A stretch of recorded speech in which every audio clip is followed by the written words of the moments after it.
We are live. Hello, hello everyone, and thank you for joining today's webinar on director amendments. My name is Shani Kelly, and I'm an education specialist from the Corporate Education Unit of the CIPC. I will be your facilitator today. Today's webinar will aim to provide clients with clarification on the director amendment automated process and to assist companies with challenges they may experience when using the system. Our presenter is Mr. Thomas Laberte. He will be doing our presentation as well as answering questions. After the presentation, we will have a question and answer session. We will respond to these questions related to today's topics, which are posted under the comments section. For questions that are not related to the topic, please send an email to the relevant dedicated email address. A notice with the email address is available on our website. The recording of the webinar will remain on Facebook and YouTube should you wish to view it again. Please note as well that the presentation will be on the CIPC's website in a few days. I now hand you over to Thomas. Good morning, Thomas. Very good morning, Shani. I hand you over. Please start your presentation. Thank you so much. So we can move to the next slide so that I can start with the presentation. The reason why we decided to have this webinar is to try to assist our customers because we have find that they have got a lot of challenges with regard to the filing of the CR39 applications. So we just want to clarify some of the most frequently problems they encounter so that we can clarify moving forward, they will know precisely what is expected from there. So when you do the filing on the CR39, we have got two processes to file direct amendments, which is the automated process whereby the directors and the filer will receive the OTP, as well as the back office process whereby the application will be processed at the back office. So the OTP process only caters for the resignation and the appointment of a new director. So whenever you appoint or you resign a director, the affected directors as well as the filer will receive the OTP that they need to respond to confirm the change that is about to take place. So once they have responded to the OTP, the system will automatically approve the application. There is no human intervention in this transaction. So the second process is the back office process, whereby where you decide to file transaction in case there is a deceased director, you want to remove a director, the term has expired for the director, or there is a retirement of a director. So such applications will be channeled to the back office automatically once you have filed on the system. So when it gets to the back office, there are dedicated officials who deal with these applications on a daily basis, and then they will process your application, and then based on how you have submitted, then it's either the application will be approved or it will be rejected by the official at the back office. If it is rejected, they will tell you the reason why your application is being rejected. So when you receive that query, then you need to respond on the very same reference number that you have you have filed. You don't have to start a brand new application. So, but what is very much important is the verification process of the person who is going to do the filing. All the South Africans will be verified once by the Department of Home Affairs. And then if there is a foreign director, that director will go through our foreign assurance verification process that is conducted within CIPC. So you cannot file or you cannot proceed with any filing if you are not verified. So how the customer can obtain amended CR39 certificate. So we normally get questions that we have filed the application, but we are not getting the certificate back. So we don't know how to access it from the system. So the filer can access the reference number on the system and then open the application on the history part and then select download CR39 certificate. And then from there, you go and click on the reprint button. Then that certificate will be generated again. So that is how you need to access the certificate. If maybe you have filed and then you find that you didn't receive the certificate, this is the process that you need to follow. Then the second issue that we normally receive almost on a daily basis is the problem of the issue date, whereby you put in the customer will put in the issue date as it appears on the smart card or the green ID book, but the system doesn't recognize that issue date. So if you come across that situation whereby your issue date is not accepted by the system, then you can send the email to this email address with a clear ID copy displaying the person and the issue date so that we can verify from our side and see what is the correct verification, what is the correct issue date that you need to use, because sometimes you find that the issue date that is on the smart card is not the same that we can verify from our side. Then we will give you the issue date that you can use. Then once you put in that issue date, and then the application will move forward.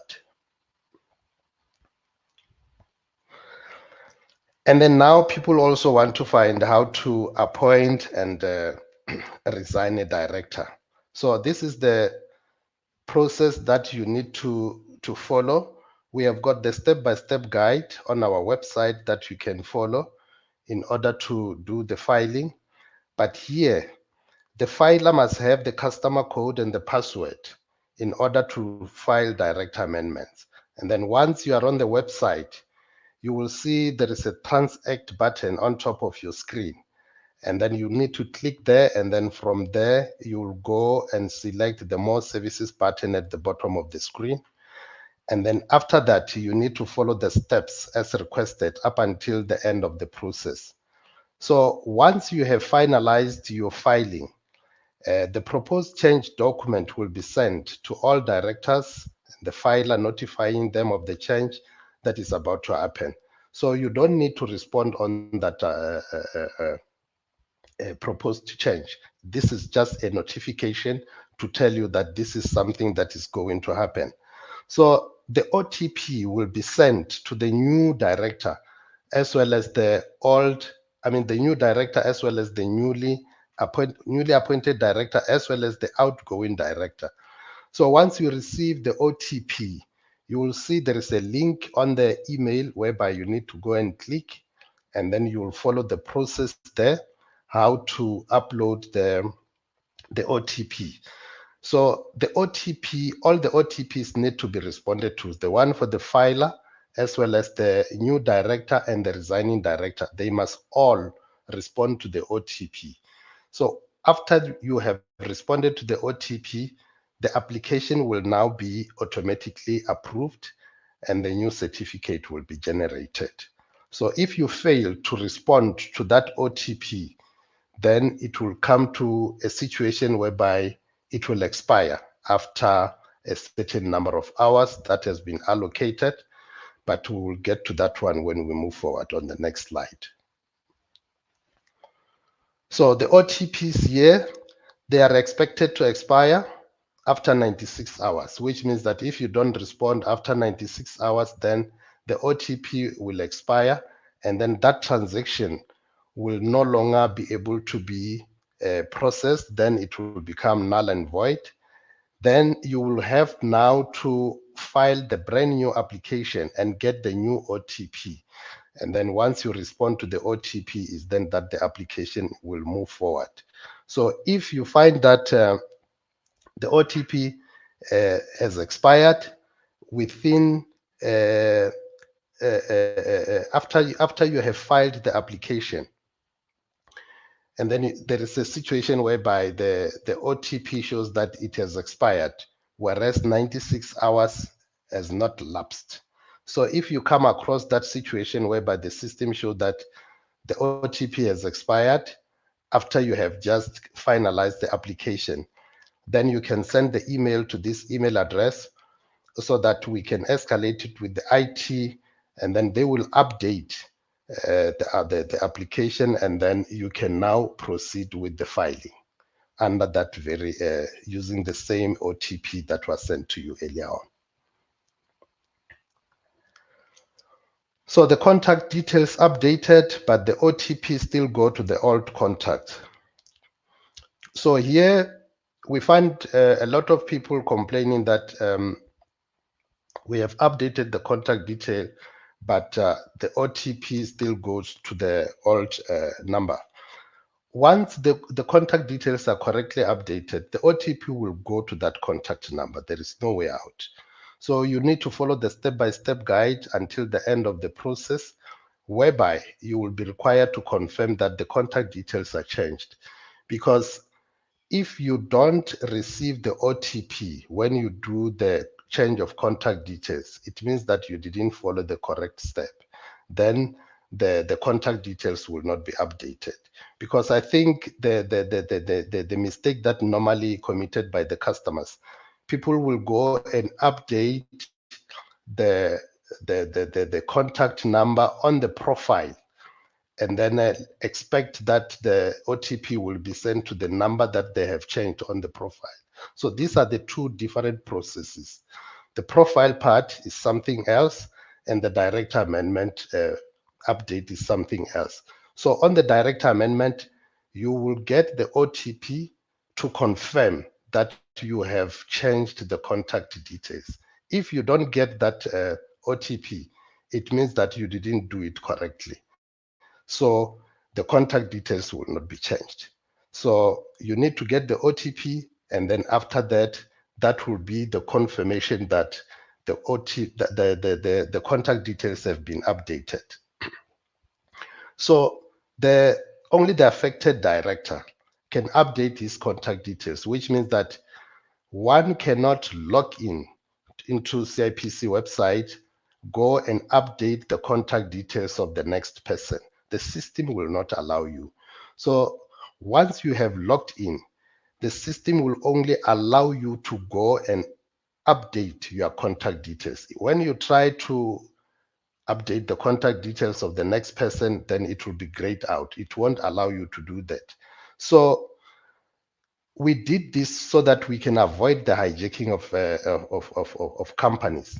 So the filer can update that information only if he has been given the instruction by the owner of the contact details to file on his behalf, then which means that I will give the filer my login details, and then he will log in as if it's me, and then from there update my contact details. Other than that, I cannot simply go into the system and update the contact details of the next person. So the danger of sharing login details with the other person. So this is a very major concern because we find a lot of people find that their contact details have been updated and then they didn't consent to that update. So we just want to inform our customers that it is the responsibility of the customer code holder to keep his login details safe and do not share this with anyone. Because if one accesses your contact details, then they can go and log in as if it's you. They will change your contact details first, and then later they appoint themselves and resign you as the director. So CIPC will send the OTP to the new contact details that has been updated. And then once he responded to the OTP, because now the OTP has been channeled to his own email address or the cell phone number. So you will be officially resigned as a director, and it may take some time maybe to find out that you are no longer a director in your company. So you find that sometimes you will realize after a month or after 2 months that you have been resigned as a director. So by that time, you'll find that fraudulent activities have taken place, and then like the funds at the bank, you find that they have access to the funds, and then they withdraw the funds.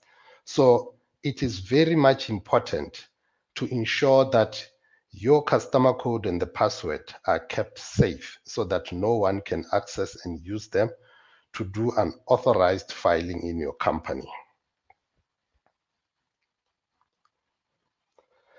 So the foreign assurance verification approved, but not able to file direct amendment. So we normally get these kind of questions that I've done the foreign assurance verification, but when I try to do the filing, the system doesn't allow me. So the system is expected to allow those who did foreign assurance verification to proceed and file direct amendments. So if you encounter the challenges, then you are welcome to send the email to this email address with the passport copy so that we can assist you from our side and see what is the issue there. Then we can take it from there and help you to do your filing.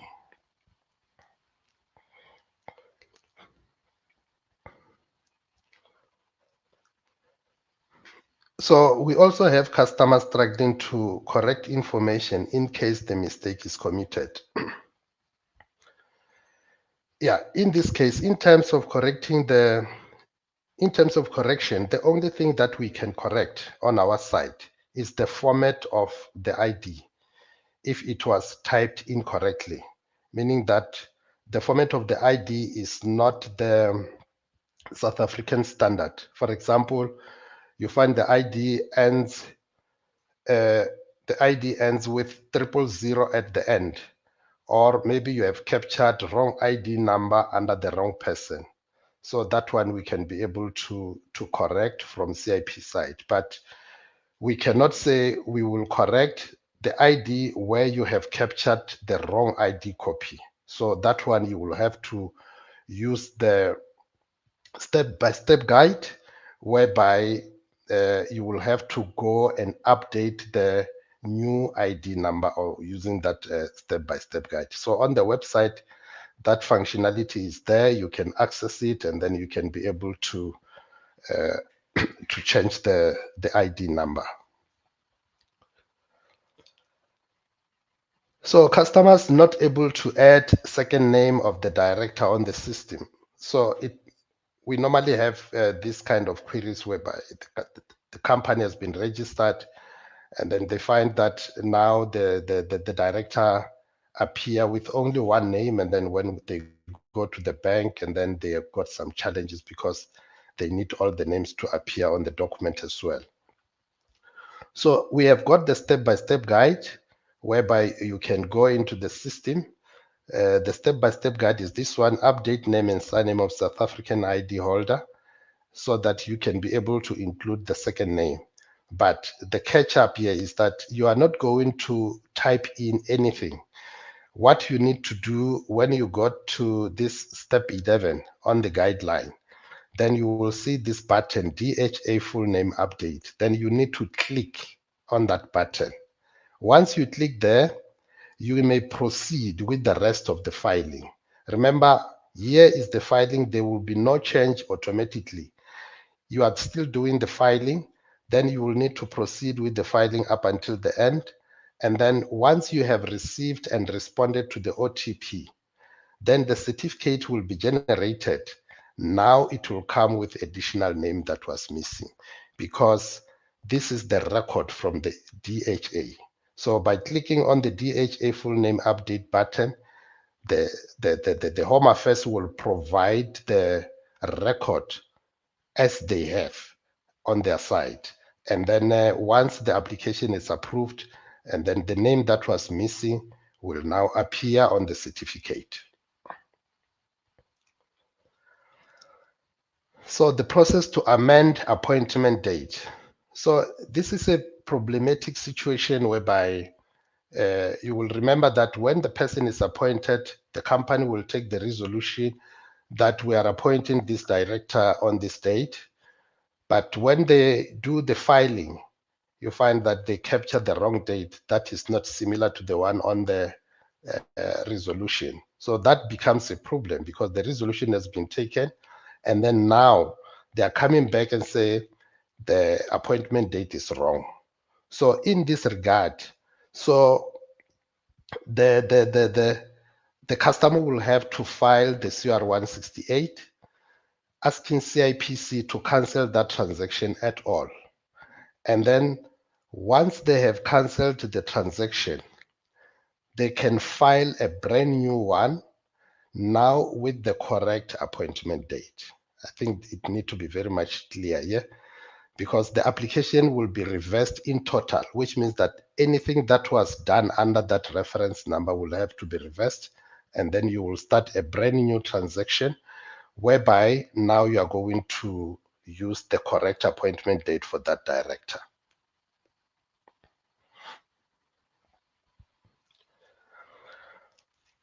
So we have the resigned directors not responding to the OTP.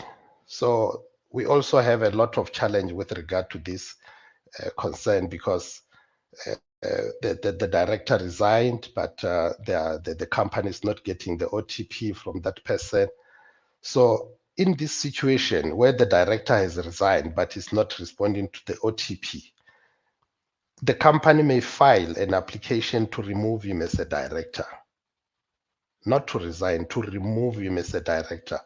So you need to provide the company resolution explaining why you are removing a director who resigned, because maybe he's no longer be traceable and then he's no longer available to take your calls. So you need to indicate that in the resolution that we are removing a resigned director who is no longer able to respond to the OTP. So once you have filed that application, then we will examine it and then we will read your resolution and see what you are explaining there. Then we will take the resolution as it is, as long as you have also attached the resignation letter of that director. Then the application will be approved. But remember, it will be approved with the wrong status of removal. So once the application is approved, we will later on change that status from remove to resign, because this is actually the resignation of a director. But due to non-response of the OTP, you have filed it as if the director is being removed, whereas he has resigned. So once the application is approved with the status of removal, then we will convert that to status of resignation.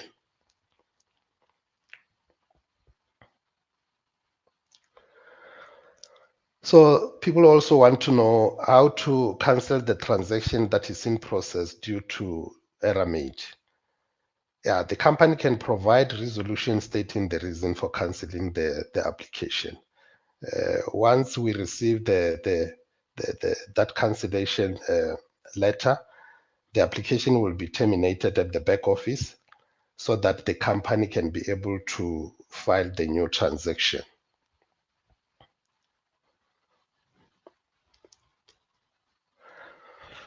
So we also have a challenge whereby people want to know how to change the passport to SAID number. So we also have the step-by-step guide on the website to update the passport.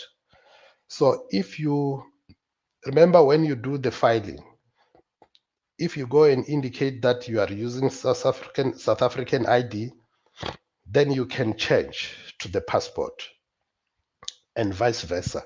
If you are even using the passport, then you can change to SAID using the same step-by-step guide. But you cannot change South African ID to another South African ID unless the format of the South African ID is not correct. And then that is what we can correct, as I have indicated in the previous slides, whereby you find that the last 3 digits, for example, are incorrect, and then they don't comply with the standard of South African IDs, is then that one can be corrected for you.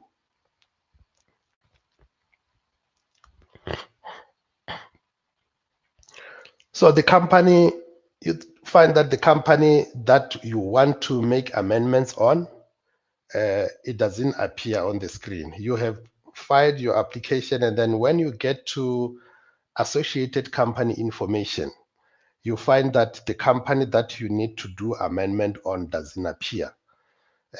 Sometimes you may find that there are companies that appear there, but the one that you need to make amendment on doesn't appear at all.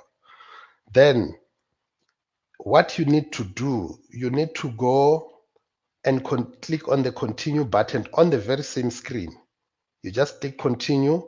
The next page that will come, you will see on the right hand side, there will be a facility criteria information. And then under that facility criteria, there's a space block whereby you can type in the registration number that you need. And then once you have captured that registration number, the company that you want to make amendment will appear. And then you need to be very careful when you do the typing of the registration number, because if you start the registration number with a K, then at the end, you don't need to put 07, because if you put 07, then you'll get the error message. It will show there is a validation error. So if you start the registration number with a K, then it must be a K 2000 1 2 3 4 5 6. Then you omit 07. But if you start with the year, you say 2010 /12345/6 /07, because if you omit 07, then the system will not be able to pick up the company that you want to file. So this is how you need to type in the company registration number in that block. Once you have captured the number, and then you go and click on the search button. Once you click the search button, you will see on the left-hand side, the company that you want to amend will appear. And then from there, you may proceed with your filing up until the end.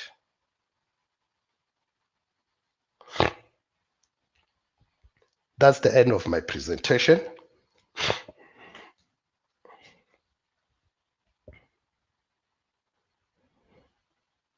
Thank you so much, Thomas, for that. Okay, now we will continue. Thank you for that informative presentation. We will now continue with the questions. We see Martin has already put his question on our section. How do we apply for the removal of a director if we don't have the death certificate, but we have the master's file number of the deceased? Yeah, Thomas? you see, yeah, this is a serious concern, because if a person passed on, we need to have a proof that this person is normal. CIPC cannot risk to register a person as a deceased without a proof that the person is normal. So we need to get the death certificate. Maybe the person can approach Home Affairs to get assistance with that document, so that CIPC can be able to record that person, knowing that there is a proof that the person is normal. So the death certificate is required in this regard. Okay, thank you for that. Yeah. Our next question is, what happens when the person filing on behalf of the company no longer has contact of the resigned director, even though all the necessary documentation is available? Where the person filing on behalf of the company is no longer has contact of the resigned director. Yes. In this regard, I think the person who resigned, I don't know if maybe I will put it the way she's expecting a response, because she's the person who did the filing on behalf of the company, and then they no longer has the contact details of the resigned director. So If they have got the letter of resignation, as I've indicated in the previous slides, then they will have to remove that person. And then when they submit the supporting document, they will also include the resignation letter of that person, so that when we process the application, we will process it as a removal, but later on the status will be changed from removed to resigned. So I don't know if maybe I've answered your question. Yeah, I understand that. Okay. Yes. Zanele, if that is not, if you do not understand, you can just come back to us and we can try to explain it again to you. Okay, our next question is, what do we do when a director of the company is no longer contactable? They have just left and changed all their details.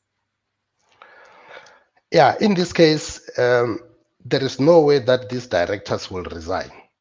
So the only option available is to remove them. But the process of removal will also be required. But because in this case, these directors are no longer contactable, you cannot invite them to come to the meeting.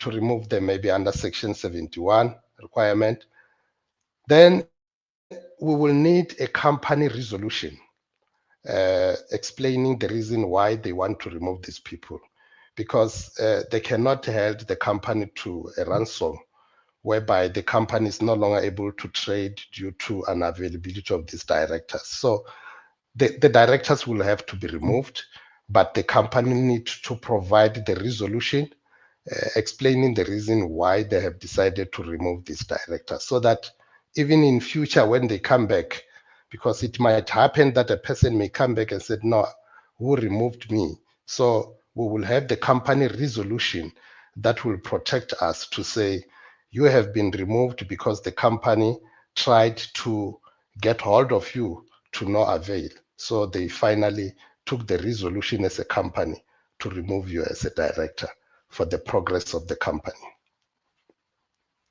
Okay, thank you for that. Our next question is also regarding director resignation. The effective date on the proposal for change reflects the date of the appointment instead of the date of resignation. I have brought this to your attention with zero feedback. The client refuses to provide OTP because of that date.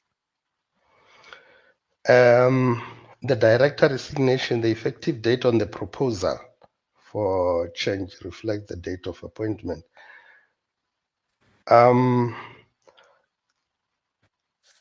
The proposal date that they are referring to, because here, if I understand it correctly, there is an appointment date that is now used as a resignation date. I don't know if maybe I got it correctly.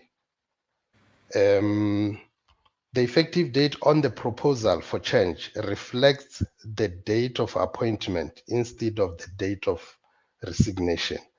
Yeah, I think here is just a mix up of the dates that need to be corrected maybe from our side, so that the application can reflect the correct information as far as the resignation date is concerned. Okay, that's quite simple. Thank you so much. The next question is it possible to only have the OTP sent to one director if others have verified OTP and one remains? The OTP, remember, it is only sent to those directors who are affected by the change. We don't send OTP to all the directors within the company. So only those directors who are affected by the change, they will receive the OTP, and then they will respond on the OTP. So only those who are affected by the change are the one who is going to receive the OTP. Okay, thank you for that. Our next question is, can CIPC allow for manual filing of directors who have resigned, especially in situation where the OTP is going to a number that the director no longer goes to the director? Yeah, unfortunately, we don't accept manual application anymore since December last year.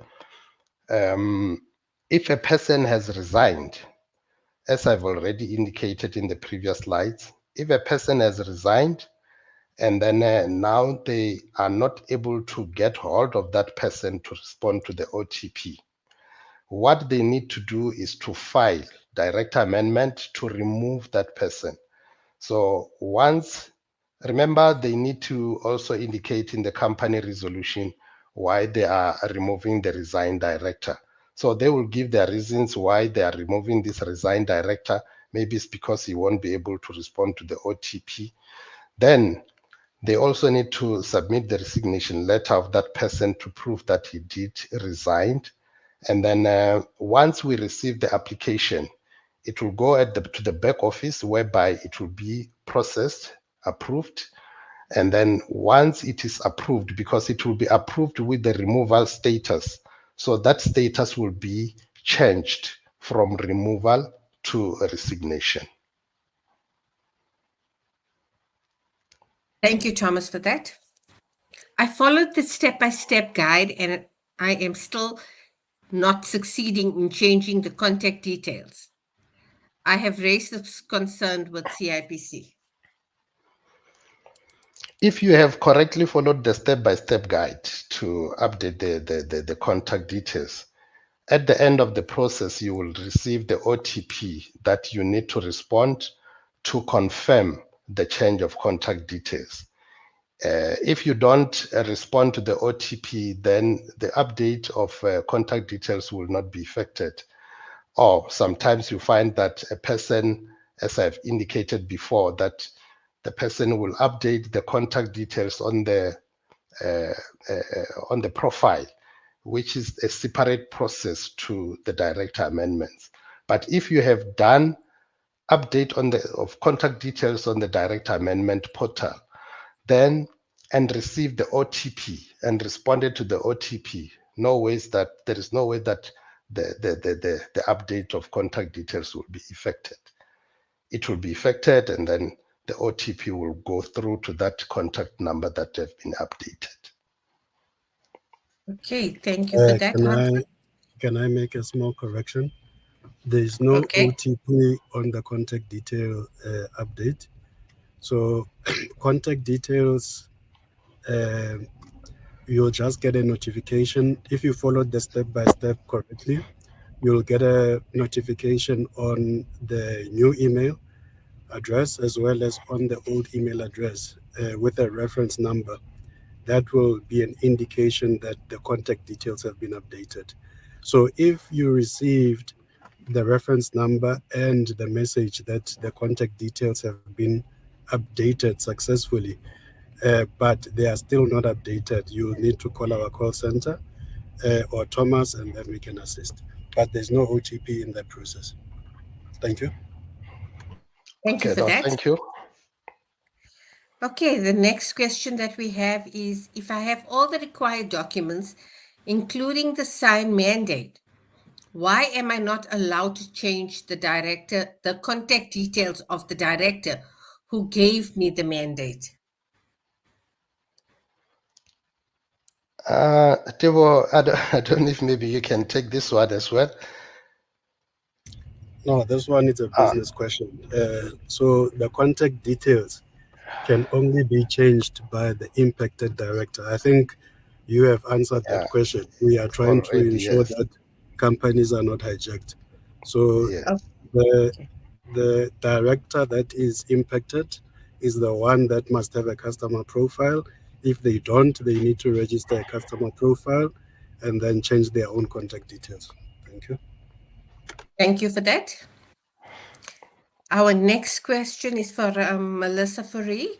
One of my directors is a US citizen and his details are incorrect on the system. So he will not receive the OTP in order for me to resign him. How do I go about having his contact details changed? Will I follow the same process of having his director create a profile and input his information? Will CIPC be able to verify his and his wife's ID number and date of marriage as he's a US citizen? If I can't use this process, how do I go about changing his details? That's quite a mouthful. Okay, Yeah. let's take one question at a time, right? Okay. Okay, Yeah. he said Come again? she said he's a director. He's a director, but he's a US citizen. And his details on our systems are incorrect. And he does not get the OTP PIN. So how does she go about changing his details? His contact details. Yeah, I think the process is the same. The affected director who need to update the contact details will have to update his own contact details, unless if maybe that person gave his contact details to the next person to do the filing on his behalf, then that person can go and update his contact details. But other than that, no one can log in using his own personal login details, but go and change the contact details of the next person. The system will not allow that. Let me just come in. So this person is a US citizen. Yes. Yeah. So they need a customer profile. Before they Okay. do a customer profile, they will need to do the foreigner verification process. After they've done the foreigner verification process, they can then do the registration of the profile, which will verify that registration against what has been approved on the foreigner verification process. If this person already has a profile and it doesn't work, they need some contact details changed on the profile, then they need to submit the password reset form. And then we can do that on the profile so that they can reset their password if that is the issue. But once they have an active profile, that person can then go onto the company on the contact details menu and update their own contact details. But the key here is that the foreigner verification process must be followed in order for them to have a profile. And date of marriage and all of that is only applicable to people with South African IDs. And it is only applicable for the filer. So Thank this you. is how we verify the filer. So if they are trying to file and they have a South African ID, it will ask some pertinent questions that only they will know. But if they are a passport holder, they need to go through the foreigner verification process, and those questions of marriage date will not be asked. Okay, thank you so much for that question, that answer. Okay, I see Lorette is back. If the wrong date was used and you need to file a new application, why must I wait 5 days for the wrong application to expire first? Code 39 applications are urgent and the documents are required in order to trade.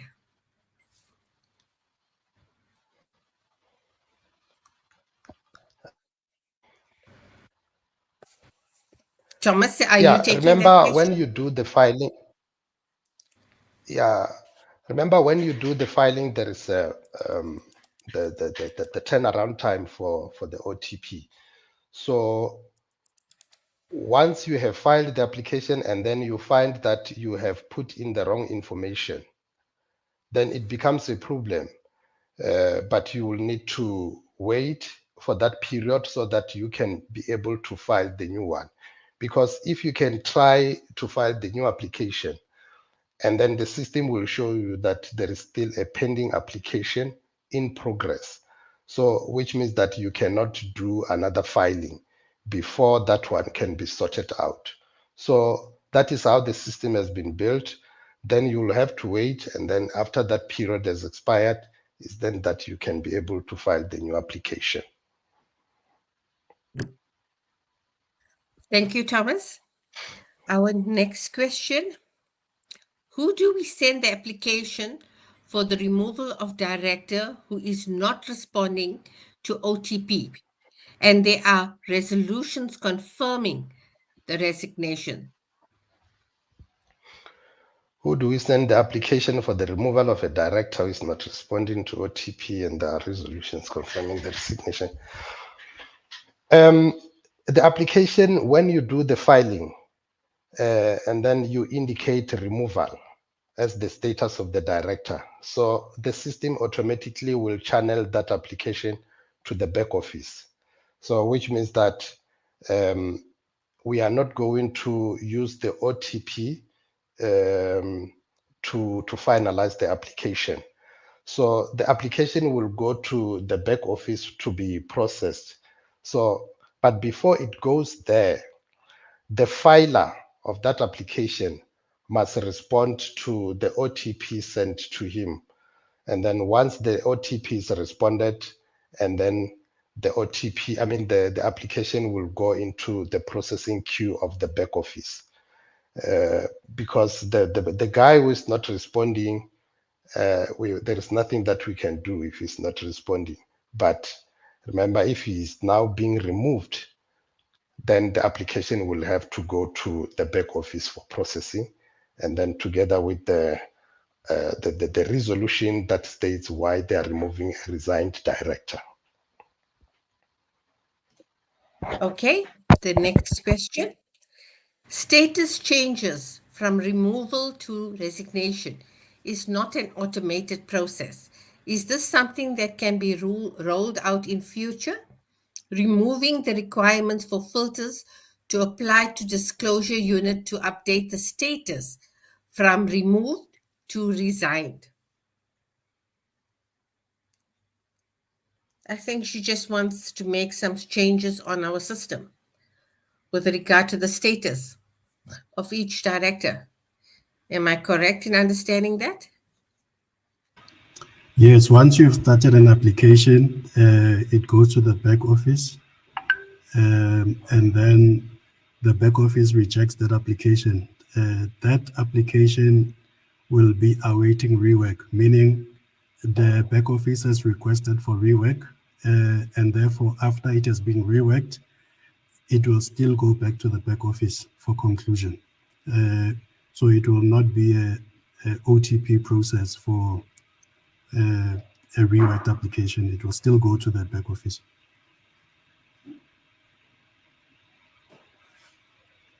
Thank you. Our next question from Sheila Fente is, please advise specifically what documents are required to submit when removing a deceased director.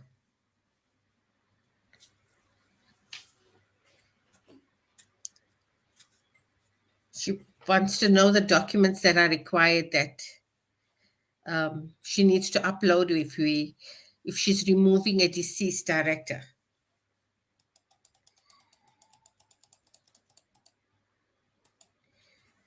Thomas, can you take that question?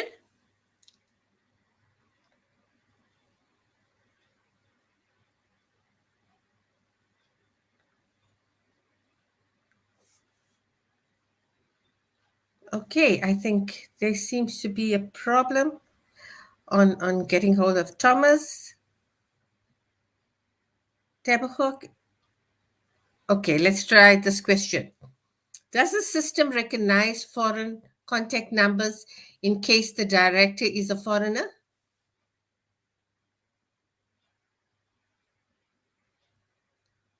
I think we got gremlins in our system. I think, okay.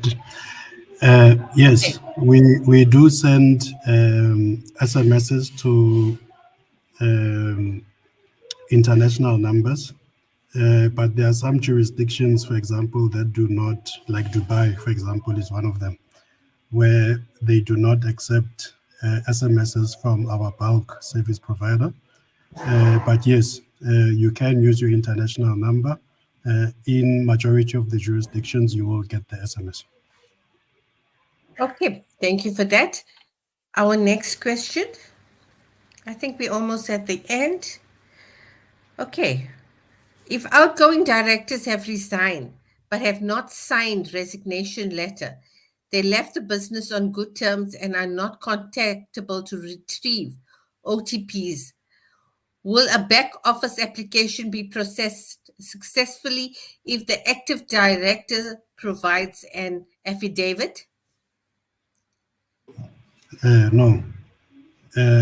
If they have not signed resignation letters, then that's a removal process. Okay. Yes, that does make sense. Okay. Our next question is, with CIPC's inquiry not functioning, change the ID number is wrong and the names and the address are correct. How do I fix it? Yeah, so like it was said, if the format of the ID number is correct, meaning it is a recognized ID number, but it does not belong to this director, then the only way to fix that is a 168 for the reversal of the transaction. However, reversal is within 10 days from when the changes were approved. So if you are past the 10 days, your 168 will no longer be applicable. Therefore, the only way to do this would be to resign that director and to appoint them again with the indication of the correct appointment date. So for example, if this person was active from 1 January 2001, you will resign them and you appoint them again with an appointment date of 1 January 2001, for example. Okay, thank you for that. We are experiencing challenges with updating some directors. As CIPCs, these directors have changed their ID numbers with the Department of Home Affairs and they deny having changed their IDs. How do we go about around this? So the directors changed the ID numbers with some directors. Yeah, that for me doesn't make sense. So if a director has, for example, a person was a refugee and they have that status in the country after a certain point in time, their ID number changes. They are given permanent citizenship or whatever the case may be. In that scenario, because the initial ID was a correct format, meaning it is a valid ID number, the only way to fix that would be to resign that director and to appoint them again with the new ID number. Okay. Our next question. It's not the ID number that has changed. It's the green ID numbers to card. No, there's no issues there. If your ID number stays the same, so the issue there might be the issue date. And if the problem is the issue date, in that the issue date on the card does not match the information that we have on the DHA system, then you will need to contact Thomas, and then we will provide you with that issue date. But that is based on you give us a copy, certified copy of your ID indicating the front and the back, and then we'll be able to fix that for you. Thank you so much for that. Okay. Our next question is, majority of the directors have made a resolution to remove a director who resigned in March but would not make any contact anymore. What documents do we need to remove the director, as we have her resignation letter, but she won't respond to OTPs? Yeah, if the resignation letter is signed, they can submit that application as a removal, and they will attach that signed resignation letter, certified copy of the ID of that person, and the resolution, as well as the mandate if the the filer is not a director of the company. Then the back office will assess based on that resignation letter, and after approval, they will then change the status from removal to resigned. Okay, I think that was the last question that we had. There's no other questions that's there. Tebucho and Thomas, thank you so much for all your assistance with answering our questions and the presentations. We have come to the end of this webinar. We hope you find today's webinar of value and that it will assist you to make your work much more easier. Thank you for joining this webinar. Please have a good day. Goodbye.